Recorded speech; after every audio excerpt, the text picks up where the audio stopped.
of this movie is 30 Days in Atlanta. It was directed by Robert Peters. It was written by Ayodeji Makun and Patrick Konage Nnamani.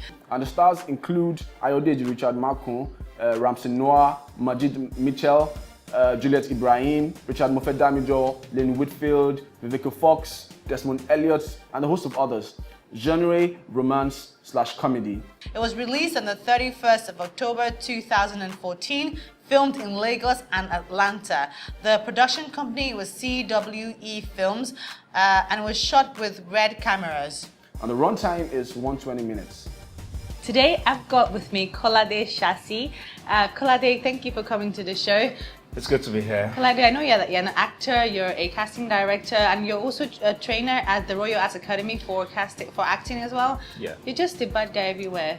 No, well, I hope so. You know, when you said expert, I was, feeling all fly. I don't see myself as an expert yet, but, we're in the process. And the truth is, why I started teaching was because I felt there's still more to learn. And so it's a two-way thing. I teach and I learn from the students too. That's good. Yeah. That's very good. Well, Kolade, we're going to go straight into the matter today. We're reviewing the movie 30 Days in Atlanta. And this movie is particular. I like this particular movie because it makes me laugh. I've seen it about 3-4 times. So I'm just going to delve straight into and ask you, what do you think about the cinematography of this movie? Well, cinematography-wise, that was handled by James Michael Costello, who was also the cinematographer for Last Flight to Abuja and Flower Girl. And he seems to have a history of making films that make money. I mean, Flower Girl was the highest grossing movie before 30 Days in Atlanta took over and, kind of made modern times too of what Flower Girl made. And that tells you something. I mean, he keeps making films that make money, and films make money only because of one thing: they're good. Cinematography-wise, I think he did a good job. There's some nice shots, some lovely moving shots that he made use of.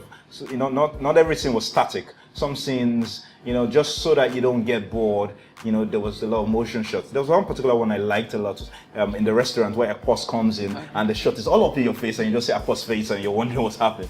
So, it kind of helped to embellish that character, of a boss, which was a bit larger than life. That's good. I thought that there were some shots that I didn't quite like because they were cutting a lot of times. They didn't quite put it together very well. Did you feel that was okay for the movie? Well, that's not particularly a cinematography issue. It has to do with post-production and editing. That's when you transit and you cut from one shot to the other. So it's more of a post-production issue, and it depends on the feel you want to give the film. And, different films and different genres of films have different feels. So I would say for comedy, it's a happy-go-lucky, energetic motion from one shot to the other. So sometimes the editors decide to, so it could be excused, is what you're saying. Yeah, for me. All right, fair enough.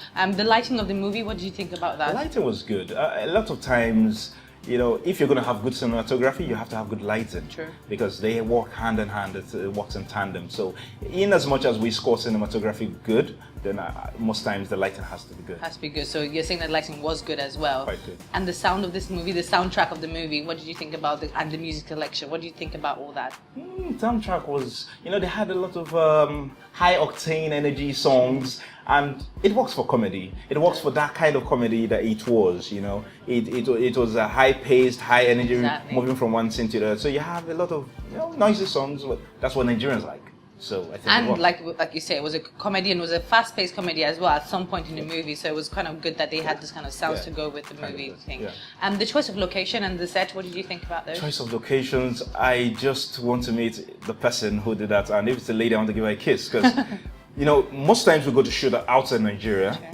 We tend to, just try and make it obvious that, we don't have that much money or we don't know too many people in the US or in London, and so we just shoot in shabby places or places that do not pass for what we want them to pass for. You saw the scenes, the prison scenes, they used real actual places that are used as prison scenes for the courthouse and everything. Location-wise, I think everything was on point. So it was a 10 over 10 for location? 10 over 10. And the plot of this movie, the storyline, what do you think about that? Well, it was more like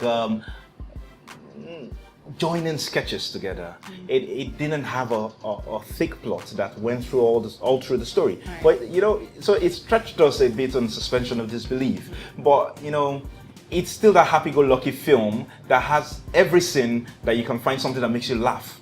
laugh your head off over. So, we could excuse the fact that the story was a bit, overstretched and a bit cliche, but, it still had those funny scenes. Every other scene, there was something that could make you laugh. Okay, so in general, what would you rate this movie?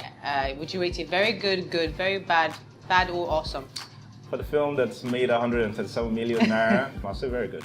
Very good. All right, Kolade, thank you very much for coming on the show. It was lovely to have you here. I hope to see some more of you sometime soon. Definitely. Anytime you guys call me, I'll be here again. Definitely. Thank you very much. And we wish you, better things ahead in your endeavors. Thank you. Thank you.